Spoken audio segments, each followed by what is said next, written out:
Happy good. 2019, everyone. Happy 2019. Good evening, everybody. What the fuck with Pat and Brian is back. It took us like 6 months. I don't know when the last time we got together, Pat, was.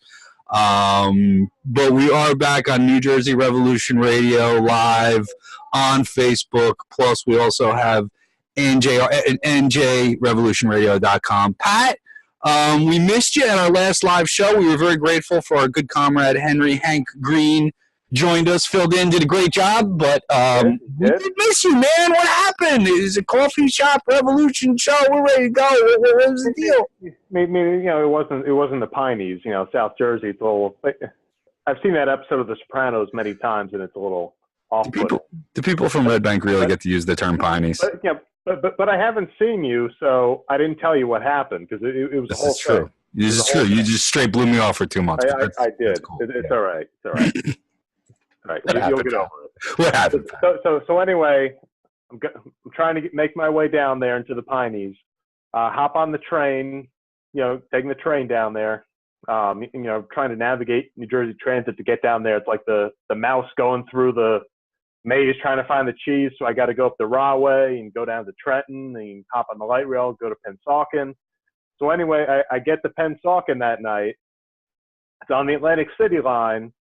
And, Governor Murphy said that line was going to be open this year, so I made my way down there. I'm at the Pennsauken station. It's a beautiful station. Yep. Standing on the platform, I got my ticket, my 25% off ticket, waiting for that train that's supposed to be running. I've got my legalized marijuana in one hand because Phil Murphy said that was going to be good to go in 2019. On my other hand, I got my wad of money from that $15 carve-out free bill that was supposed to be good to go by now. Money earned. So I got all this stuff, and do you know what happened after that? What happened? I woke the fuck up at home because even in a dream, I knew all of that was bullshit.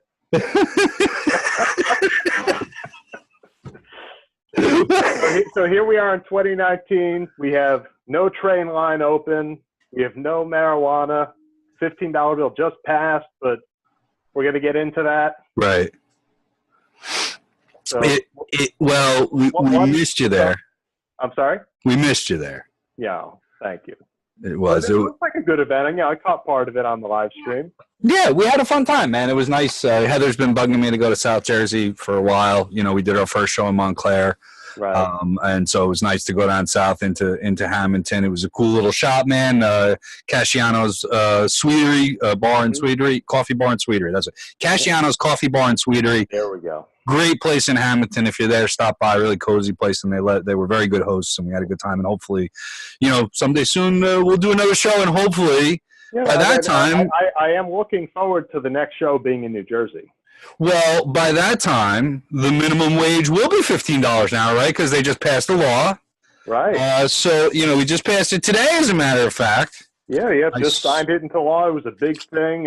Phil Murphy, I kid you not, this guy's blowing kisses to the crowd. The unions they're freaking out. Well, the problem is that you won't actually be making $15 this year. Your grandchildren might be making $15 an hour with the fucking schedule they came out with. So the main group of workers, and I say main group because, of course, we had to carve some people out. Mm-hmm. The main group won't get there until 2024. Right. 2024. It is 2019. Yeah. So that's 5 years from now. 5 years after we started this goddamn campaign. So 10 years to get us to still at poverty, basically. Still at poverty. But Governor Murphy did not completely cave. No. You know what he did? What did he do? Originally, July 1st of this year, it was going to go up to $9.50 and then go up from there until it hit 15. Right. Instead of $9.50, they're going to start at 10. Wow. All right. Yeah. And so how many? Let's give them a round of applause. And they're saying that the figure they're putting out there right now is 1.2 million people will be affected by this. Yeah. And it's a very misleading number. But out of that, what was it, 1.2 million? They said something like 100,000 of them were carved out. Yeah. You've got the seasonal workers that are carved out. You've got the farm workers. Farm workers got really fucked on this. They're going to go this is what they've got. By 2024, they're going to get to 1250. Mm-hmm. And then after that, it's going to be at the prerogative of the governor at the time whether or not they continue on to 15. Mm-hmm. That's what they've got. So I'm looking at this picture on NJ.com of this conference here. Mm-hmm. You know, and it's not a very well. SEIU, BJ is there. I'm not seeing a lot of people I know that working families was there during the signing. All right. There's some business owners that all of a sudden came in that Phil Murphy decided to make business owners part of the minimum wage clause. Gee, I wonder if these business owners really, you know, they were there just to advocate for carve-outs, and he made them part of the cause. So I don't even get that. But you know, these are the same people that when I first started out with this were telling me we were being unrealistic and stupid. Mm-hmm. They just raised the minimum wage. And, you know, now they're sitting there cheering with Governor Murphy like they've been doing it the whole time. 15 now never got an invite. You know, we of course not. We were only the ones that started it, you know. And, you know, this is the same deal essentially that Steve Sweeney wanted before it went on the ballot last year. Essentially what they gave Steve Sweeney everything that he wanted with the carve-outs, with the phase-in. If you remember, the original Donald Norcross phase-in was 2024, and that was going back 3 years ago. Mm-hmm. So they didn't budget all from their original offer. But this is how liberals bargain. Liberals don't. Steve Sweeney, you know, for as much as I rail against the jerk, you know, at least he comes to the table knowing how to negotiate. You know, you don't come to the. As far as I can tell, the only two main concessions that Governor Murphy got out of it was on July 1st it goes to $10 instead of $9.50. Right. And the youth workers are not carved out. Yeah, they got the youth workers. Yeah. And I mean, you know, 10 years, 5 years of fighting for this crap bill, and they're all up there cheering and applauding. Yeah. And these, you know, when they go to the bargaining table, they were already caving on the phase-in. They were already caving on the. They were already concerned. They didn't come to the table saying no 15 now. They were coming in saying, man, 15 when you want to give it to us. There was no hardcore demands. They never protested nothing. They never shut down nothing. They never took any real direct action. And, you know, we tried to push that coalition, but man, they were always in it for today. They were in it for today. They were in it for this PR spot. This was 5 years worth of work by a lot of working class people. I spent my 401k money after I lost my job at Verizon putting 15 now together and for this crap bill. And I didn't go down there and I wouldn't stand behind and cheer this bill. You want to sign it? Good. Do we move forward? Yes. If I was making $5, you know, $8 an hour and I just got 10, I'd probably be happy too. But let's face it, in the large scheme of things, the economic impact of what they signed today is almost nothing. No, and you know, Phil Murphy was supposed to come in and be this, you know, big progressive guy, and he's going to change Trenton and all of these things. I mean, was he so desperate for a win? Yes, he was. That he just gave up everything to say that he accomplished one major thing in his first year in office? No, you know what I think it is? Well, after his first year, because we're in February now. You know, having been in Trenton for a few years and spoken, I'd never spoken directly with Governor Murphy, but spoken with people around there. You know what, Pat? I think they actually think they did the greatest thing in the whole world because their head is up completely up their ass. When you're worth $14 million and you just bought a governorship, you know, 15. You know, you think doing these things is great, but if you're living in poverty and you just got $60 more a week in your paycheck, you know, you didn't really do a whole hell of a lot. You know, stop. But I think, you know what, Pat? I don't know if it's a matter of he needed a win and he wanted to look good. As I think in Phil Murphy's mind, I think this was the best he could do. I do. He probably thinks it's a win. I do. I think because I don't think they really fight. And I think that's honestly probably the worst thing about him. I mean, you know me. I've never met a Democrat whose politics I liked, and I think you have a little different opinion of the governor than I do. But I'm less hard on him. If he had lost, but he went down fighting, I could at least muster up some respect for that. He went in, caved on almost everything, and walked out and said, "Hey guys, we made a deal. I did it." Because fighting to a liberal is being in a meeting and compromising. That's fighting to them. They think that's a fight. They think going into a meeting and saying, no, okay, fine, is a fight. It's not a fight. It's not a fight. Their impression of a fight is wrong because their back isn't against the wall because their material needs are met. The $100,000 an hour executive directors of all these nonprofits, their back ain't up against the wall. So any win they get, they can say how gracious they are. But when your back's up against the wall and your house is in foreclosure and you don't know how to pay for food next week, it's you can't celebrate like they can. So I think it's reflective of, the class, the class system that exists. And also, the voices of the working class still not being heard enough in this system. They're just not heard, and when they do start to get heard, they got buried. And as a working class voice that got completely buried by that coalition, I'll say they did it to me. I saw activists get pushed off stage by SEIU people that wanted to put a Democrat in front of people with a microphone rather than a working class activist. I seen it live. And, they want to get up there and celebrate like it's a big victory. But in reality, that coalition's job was making sure that the politicians' needs were met over the material needs of the working class. And, we go on, man. 50 now ain't dead. I don't think so. No, we might have to get some white out and change the number, but when I say 15 now ain't dead, I think the organization has been dead for a little while now. But the spirit lives on, and the people that we met, and the comrades that we made, and the connections that we made. Here we are at New Jersey Revolution Radio, and this is an extension of that. Partnerships between the Greens and Socialists, and contacts that we've all made with each other.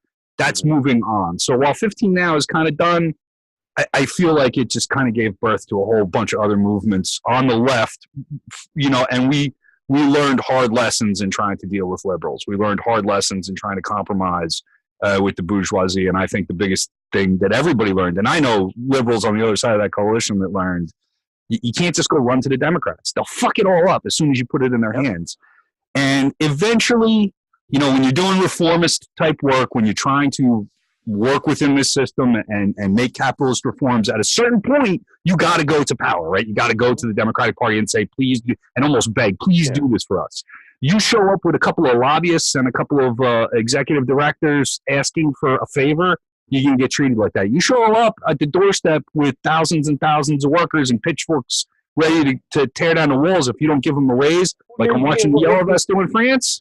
They're different results. Even if you look at this bullshit bill, do you think they even would have passed that if it wasn't for the years of work that all the folks in 15 now put into it? They got laughed at by some of those people. Because Democrats don't give two shits about a $15 minimum wage. If you look at who's actually in power in Trenton, Democrats don't care.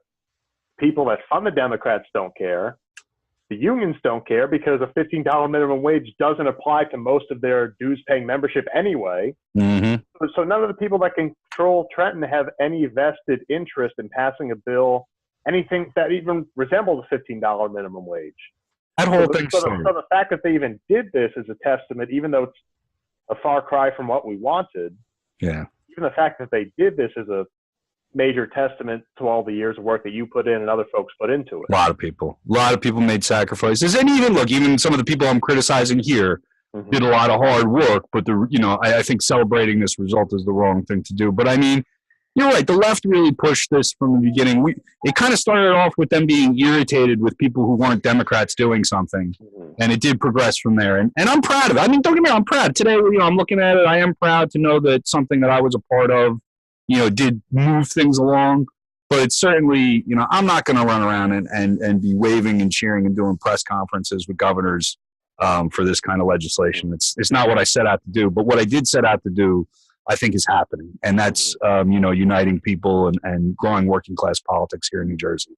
So I can take stock in that and move on and maybe take some trains somewhere. The problem, and so we'll say that's a good segue. That's a good segue, right? The train system now, but the problem is the federal government, right? According to our governor, I believe we had to do these repairs, right? On the Dinky or something like that. I don't know what's going on down there. So Pat, am I right that the federal government is to blame on this? So right now and just to back it up, last year we saw all of the train delays and cancellations and everything. Yes. Disaster. The Atlantic City line from AC to Philadelphia is shuttered. The Dinky train is down. That's a little shuttle train that goes from Princeton Junction into Princeton. Raritan Valley line is on direct service, so there's no off-peak hour service to New York Penn. You have to switch in Newark. So they've got all these fucked up pieces that were supposed to be resolved and fixed by now and opened again. And the governor and his administration are just going down this list of just playing the blame game of all the reasons why it's not back up and running. First, it was the positive train control they had to install, which is still going on, but you don't have to shut down train lines to do that, because if you did, then they would have shut down, the lines going into Trenton and Long Branch and everything else.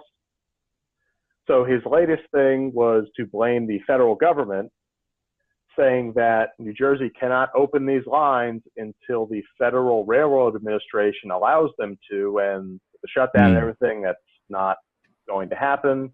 And then the Federal Railroad Administration fires back and says, quote, New Jersey Transit does not need approval from FRA to reinstate commuter rail service on the lines where New Jersey Transit had voluntarily decided to temporarily reduce or suspend service. So pretty much they're saying, you guys fucked this up. You can fix it whenever you want to. So basically, like, get behind the wheel and drive the trains again. You can do it. Yeah. And how long have they been shut down? Yes. So now we've blamed positive train control. So they still have 2 more years to put in. Mm-hmm. They blamed the federal government. They blamed the shutdown. They blamed all the hard workers, the train crews at New Jersey Transit. They blamed the lack of train equipment. They blamed everyone except for who they should be blaming. And if they need to figure out who that is, they should go find a mirror somewhere in the State House. I don't think they allow mirrors in the State House. They took them out during Chris Christie's. I've seen a number of politicians walk by, and all you saw was an empty suit without a head walk by. So they kind of took all the mirrors. The new State House is not going to have any mirrors, I think, for that express purpose. Oh, that's nice. Yeah. So, okay. So one of the things on New Jersey Transit that I miss is smelling the weed in the pocket of the guy next to me. Oh, okay. So I go back and forth to work. It's always it brightens my day. It's just like a cup of coffee for me when I would get on NJ Transit and smell, the weed, which will be legal. It is legal already, right? They made that legal. No. Oh, okay. But don't worry. The governor said in his State of the State address that he's going to do it in 2019. Okay. Now, Governor Murphy as well as Steve Sweeney are very good at keeping to their self-imposed deadlines. They are so good at keeping to their self-imposed deadlines that when they realize they can't do it, they just move the date. They're never wrong. It's absolutely true. Moving it back. And this bill that, it doesn't have home grow in it. It doesn't, it's really not a good bill at all. The governor, what was it, like a 20-something% excise tax on it? Yes, that was the big sticking point, was the tax. Granted that the bill that's in, they've been kind of quiet on it. They were doing the $15 stuff. The bill that's in the legislature that Murphy's not on board with has a 12% excise tax, and Murphy wants 25%. Yeah, how does that work, though? Just picture this. So if someone's buying marijuana now, they're buying it from some person, they're paying some price for it. If it's legal, or if it's legal recreationally in New Jersey, they're not going to pay a 25% tax and go to the 7-Eleven. No. They're going to go to wherever they've been going up until now. They're going to go to their local weed man. They're going to go to, just like Weed Man says. Whatever money the governor thinks that they're going to make off of this, he's delusional. I'm sure he's going to make, they're going to make some tax revenue. But if he thinks he's going to get away with a 25% or a 12% sales tax, he's out of his mind. They all are. It's true, and you will be driving people out of the market. Plus, it's something you should be able to grow anyway. You know what? You can grow tomatoes, but people still go to buy tomatoes at the store. Right. You know what I'm saying? People can grow weed and still have to go buy their bongs and their papers and their stuff down at the head shop. You know what I'm saying? So, there's still going to be an economic benefit to legalization, even with the home grow. Right. And what I've been, and I'm a fan of at least his marijuana politics, MJ Weedman, Ed Fortune. And he's been screaming his head off, and everybody's ignoring about the racism that's inherent in this law. And he wrote a Facebook post today. And Ed, if you're listening, thanks a lot, man, because he's been relentless, and nobody wants to pay attention to the fact that this bill is completely racist. That they're basically going to keep African American people that have been locked up for this stuff still locked up. Keep them out of the market. So basically, even if they get them out, if you're out of jail and you serve time for marijuana, now you're going to say, well, we locked you up for it, but you can't sell it legally unless you got $100,000 and you're associated with some corporation. Basically, if you're white. And Ed, he said, I've always known prohibition on marijuana started as a racist law against blacks and Mexicans, and it continues to this day. It wasn't a mistake that we were targeted and arrested at 3/4 the times the rate our white counterparts and continue to be. These are just facts. Numbers don't lie. And these laws were created collateral damage that ruined white guys too. I don't deny white guys were in prison for me with weed, but none of them are eligible to own a dispensary either. But we can't ignore the disparative treatment in race. And he's getting pushback even from like his own crew that he's being a crybaby, right? Like that. Oh, you're playing. They're giving him this shit like, oh, you're playing the race card. How can we as activists and we as a state look at a guy, and whether you like the rest of his politics or not, I don't care, who's advocated for this and kept this racism in his narrative for over 20 years, and now you can barely find him in the news anywhere. Now you can barely get a quote. 1015 won't put him on anymore because that man's speaking the truth. And the white people decided. Nick Scutari and all these white guys in power decided, and they are completely ignoring a black man who served time in prison for this shit, who's been advocating for 20 years, who's probably one of the best voices in the state for this shit, and they're shutting him down. And I find that pathetic, and I know I'm doing what I can to lift up Ed's voice, and we appreciate it here in New Jersey Revolution Radio if you contact your legislatures and let them know. You got to put in home grow, get rid of this tax. If we passed a law that said you couldn't grow tomatoes in your backyard, I don't know, I'd probably grow tomatoes out of spite. Yeah.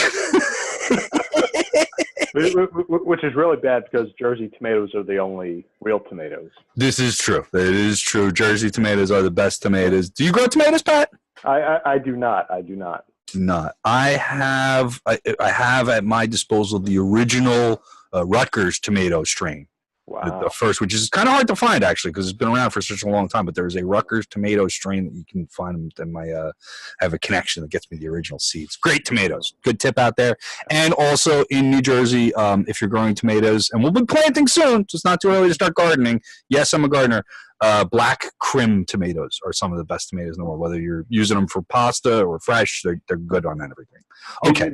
Just to finish up on this though, before we go on to our grand finale. Yes. The one thing, and this is, I think this is more of a threat than a promise on his part. Okay.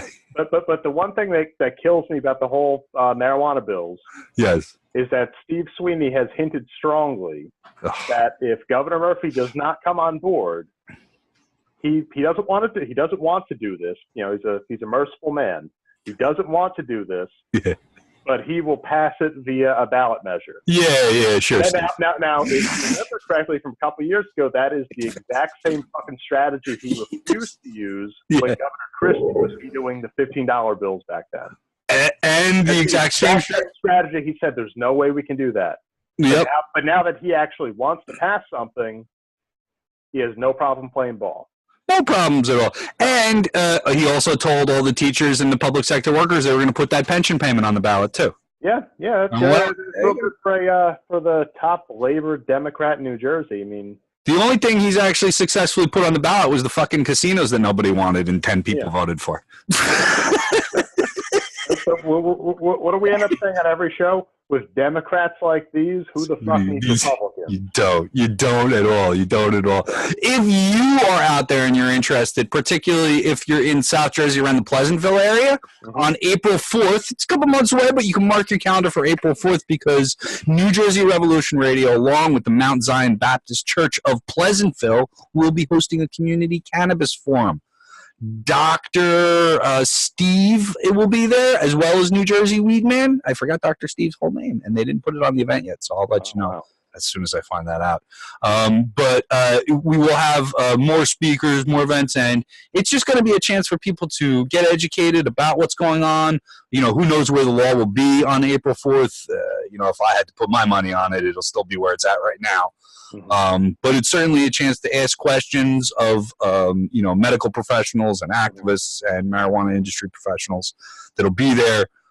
So please come down to that community cannabis forum again on April 4th in Pleasantville at the Mount Zion Baptist Church of Pleasantville. Before we go, this has been a fun show. It's been nice to see you again, Pat. I know most people out there. I haven't seen you in a while, but you're looking good. Looks like your beard's starting to come back a little bit. It is.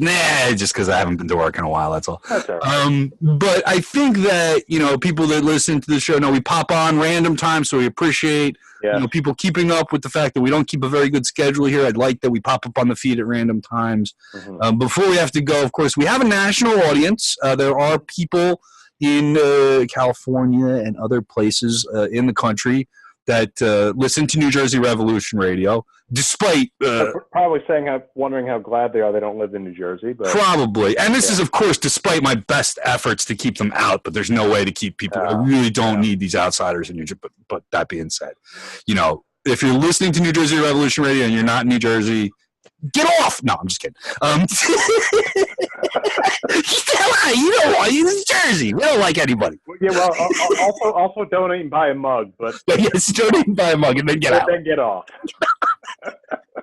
But New Jersey, we export wonderful things to the rest of the world. Sometimes Taylor ham or pork roll, as some people call it, is a Trenton invention. Yeah, it's pork roll.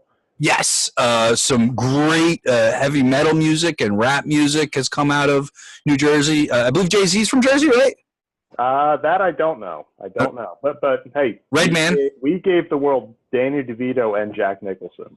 That's true. Redman, Frank Sinatra, many things we've exported. And our latest export into the world of entertainment.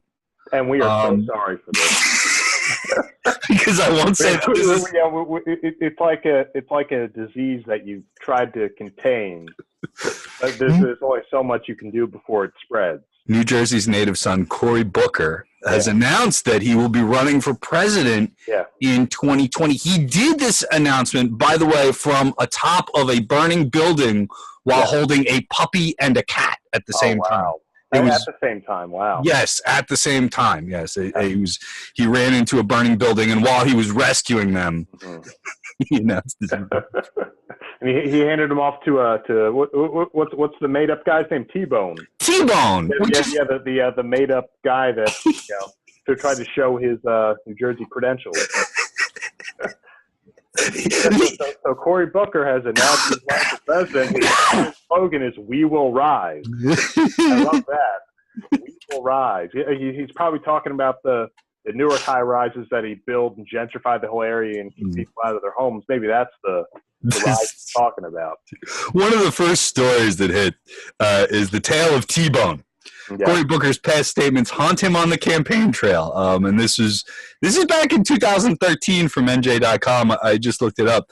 But I remember this and for those of you that may not know Cory Booker, this guy has got a reputation for just making shit up. I mean, just blatantly. I mean, I'm not talking about kind of embellishing a story or just like setting it the time he's like out shoveling people's driveways. Yeah. the time what was it like? It was a power outage or something. So he had like miscellaneous people in his home, like eating pizza and watching DVDs. So and you brought up where you like saved people from a burning building. In the article, it talks about how Cory Booker made a speech where he said that he went up. He was first in Newark, and he went up to a guy named T-Bone, who was a charismatic young black man like himself, and he said, "Yo, man, what's up?" He said, "Get the fuck out of my face!" Now listen, man. Cory Booker's an African-American man, and he's been through racism like anybody that I haven't been through. A white guy got privilege, and I get that. Yeah. But this sounds like a story that some lame-ass suburban white kid would make up to sound tough in front of people. Mm-hmm. And being a lame-ass suburban white kid, I can tell you that's exactly what we would do. We would lie and tell a story like this to seem tough to people. And Cory Booker, I mean, he had a drug dealer die in his arms. Mm-hmm. You remember that story? I mean, he's running into buildings. He basically showed up. There was a fire going on. He pushed firemen out of the way so he could run into the building. Yeah, I think that was an episode of Seinfeld, wasn't it?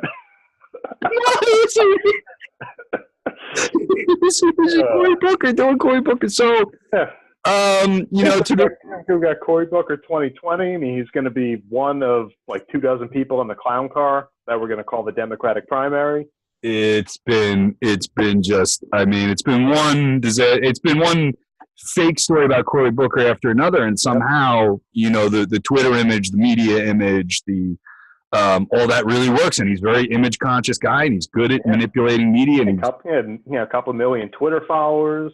Say very personable smile, but doesn't give a fuck about anything. I had a parade one time. You know, Union was marching in the parade. Everybody said Cory Booker is going to be here. Cory Booker showed up literally as the parade was marching, jumped out of his limousine, ran around, didn't like march with anybody. You know how usually there's like a Cory Booker, he'll march with Union or whatever. Nah, he just like ran up and down the parade line, didn't march with nobody. He was just shaking hands, blah, blah, blah, blah. You know, and then he runs by. My buddy tried to get a picture with me, but thank God I was carrying a Union flag, so I put it in my face. I was like, you put this on Facebook, people.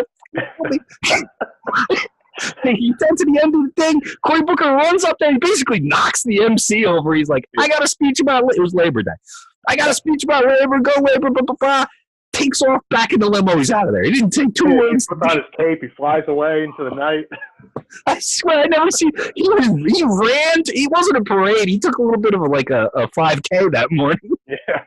Well, he's a fit guy. You know, he's a vegan, doesn't drink. You know, he's checking off as many trendy boxes as humanly possible. It's basically it. It's basically the guy. He came out of the Manhattan Institute. He cut his teeth in politics, advocating for charter schools in Newark. Yep. He's as right wing as they come, but he's also just business guy. I mean, you know, Newark's got all the different bankers there now. He's another Hillary Clinton. He is whatever the conversation is about that day. And I don't think he stands for much other than trying to become president. And he probably should have waited a cycle or two. But, you know, listen, he's an ambitious. Everyone's jumping in now. He's on. Actually, I don't know if you saw this. I don't know if we talked about this on here or not. But up until a couple of months ago, because, as you know, Cory Booker's up for re-election to the Senate in 2020. Yeah. And under New Jersey law, he couldn't simultaneously run for both. So if he had run for president, then he would have had to – and actually – gotten somewhere with it, right? He would not have been able to run for re-election to the Senate. Luckily for him, his boy Phil Murphy swooped in, and Steve Sweeney got in there, and they passed a bill saying that he can run for both now. Wow! So might have a dual presidential Senate candidate on the ballot. They do these favors for you. I wonder if they would do that for me or you. No, they wouldn't. That's a favor reserved for somebody that comes out of corporate America. That's the way our politics works. Pat, I mean, also because we don't know T-Bone and we haven't saved anyone from the building. Well, I'd be scared of T-Bone. I don't want to go, you know. Yeah. But I spent some time working on it. If I ever tell anybody I ran into a T-Bone, I would have been beat the fuck up and thrown out. How the hell this guy become that?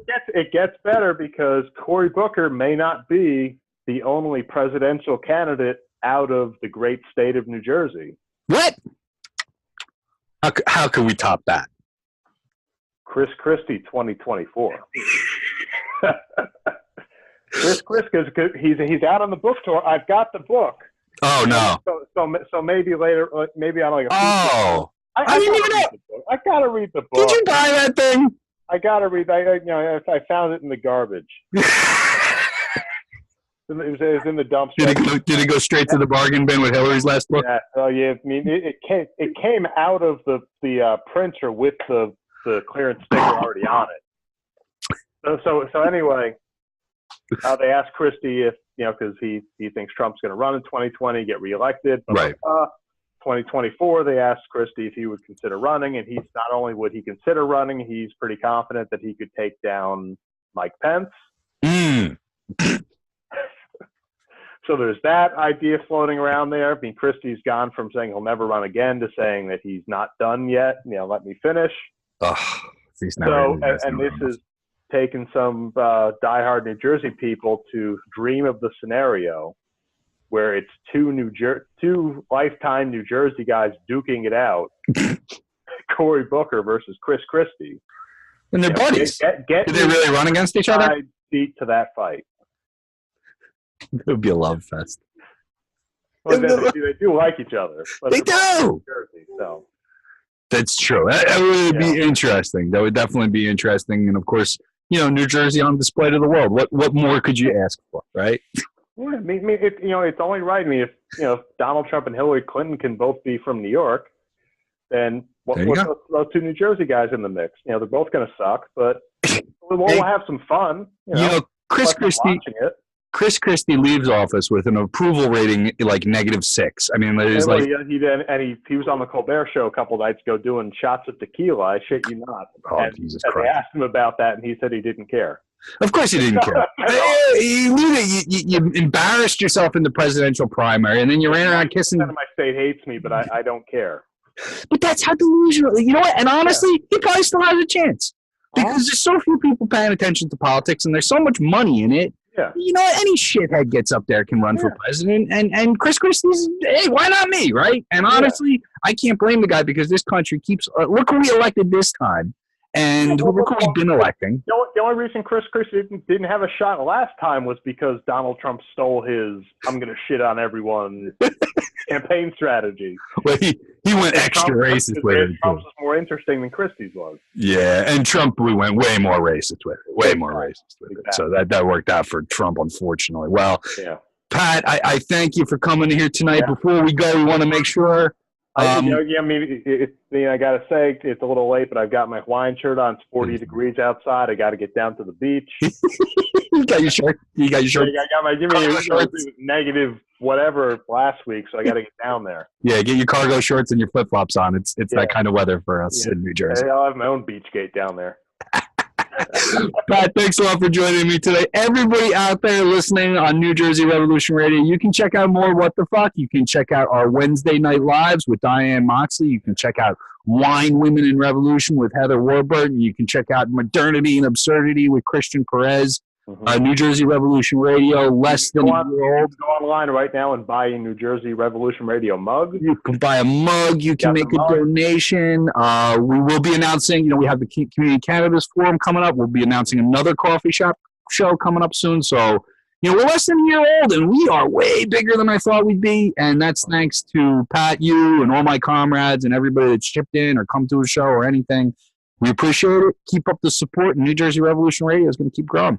Thanks a lot, Pat. Have a good night, everyone. Have a good night.